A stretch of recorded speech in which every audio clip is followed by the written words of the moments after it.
Hello everyone, thank you again for joining us for virtual cooking at home with me, Chef Lee! Thank you so much for purchasing the kits. We will be making our crab and lobster cakes that are on our clubhouse menu, and we're going to show you how to do it at home. In our kits, you'll see there's a bacon and corn succotash.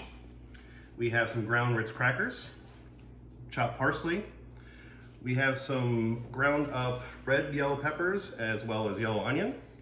We have two different types of crab meat. We have both jumbo lump and back fin. Some chopped up fresh lobster meat. A little bit of diced white bread.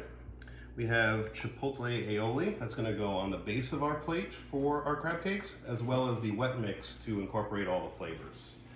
Michael, what are you doing over here with your gin? Well, first, Chef, this almost sounds like a surf and serve. Could you say that? I would go that far. And it kind of ties into the theme that we have here in the kitchen. We have our beach ball, our boogie board. I see you have your towel on, Chef. Absolutely, just waiting for that day where we can get back to the beach. Reminiscing, yes, absolutely. So to pair with this beautiful surf and serve that you have, Chef, we're gonna go with a light and refreshing gin and tonic. So I'm really excited to showcase my favorite gin and tonic that I have learned to make throughout the years. So we'll be showcasing that today with your surf and serve. Beautiful. So in your kits you have the bacon and corn succotash that we have already prepared for you. I just wanted to walk you through the process of how we prepare that for you. So we're taking some of our Newski's bacon that we've kind of rendered out. We have it diced up. We're going to cook it to it's just about nice and crispy like here. And from here we're going to take it off the heat. We're going to be adding our green peppers, red pepper, red onion, and some of our beautiful Florida sweet corn. And we just want all the flavors just to come together. There's enough heat going on where the corn will soften as well as your other vegetables without overcooking your bacon. We're going to season up with a little bit of our salt and pepper. And we are just going to hold this off onto the side until we're ready to plate. All right, welcome back.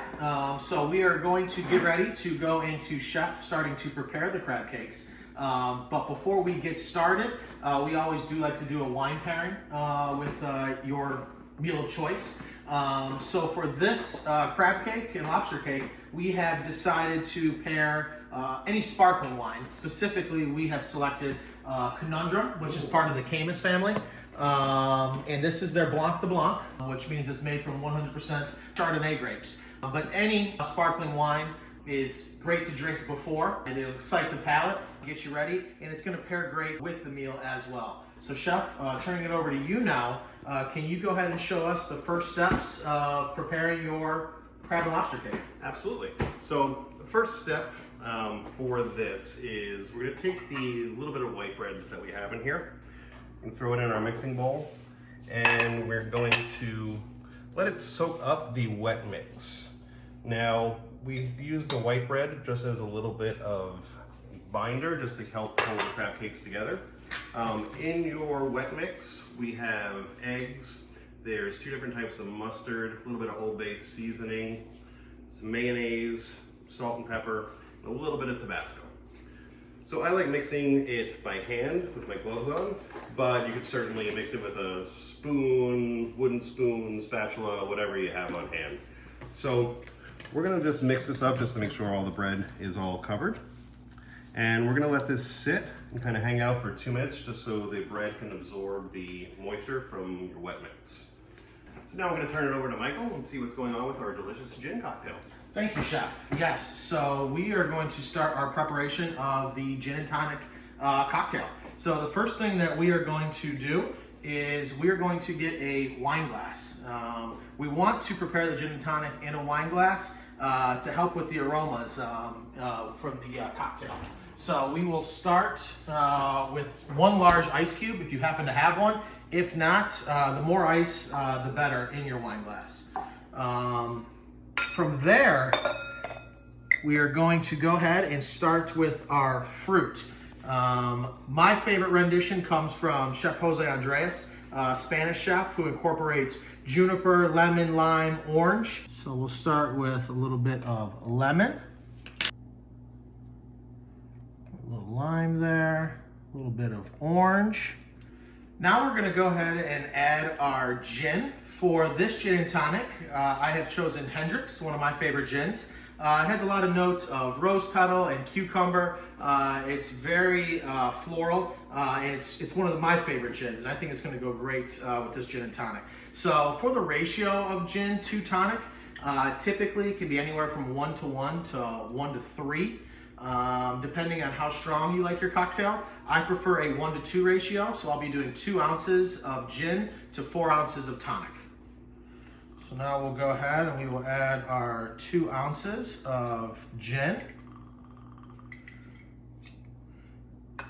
And then we will go and we will add 4 ounces of your favorite tonic. And last but not least, we are going to garnish it with a few juniper berries. And there you have it, a quick, simple, easy gin and tonic to enjoy with Chef's amazing crab and lobster cakes. So now I'll turn it over to Chef. Thank you, Michael. My pleasure. So we're going to get into mixing our crab cakes now. So I'm going to get my gloves back on. And you probably noticed, so your bread probably soaked up most of that liquid. So I went ahead and added a little more in there just to make sure we have the perfect moisture content. And we are going to start mixing our crab cakes. So in no particular order, we're just going to put everybody in the bowl. There's your parsley, 1 crab meat, your jumbo lump, and your lobster.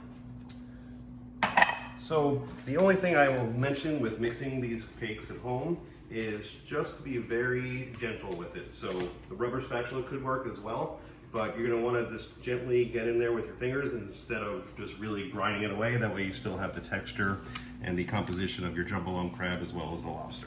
When you're done mixing, it should be loose and look something like this, where you can still see a little bit of the moisture in there, but mainly just the crab that's in there.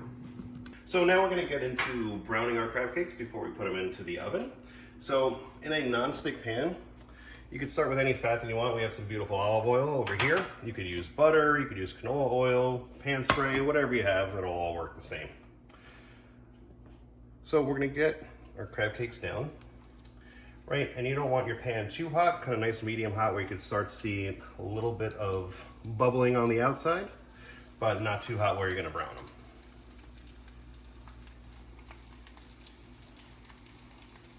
So we're gonna let this go for about approximately a minute on each side. So you can see we're at the perfect point of flipping our crab cakes in that nice, beautiful brown color. And you're gonna notice some of the crab cakes, they might have this little crack in there. Perfectly fine, totally natural, unless you wanna go back and keep pounding them together with your hands, but I like to let them go. From here, we're gonna put them into our oven. I have it set at 350 degrees. And we're gonna let this go for approximately 10 minutes until it reaches an internal temperature of 165 degrees.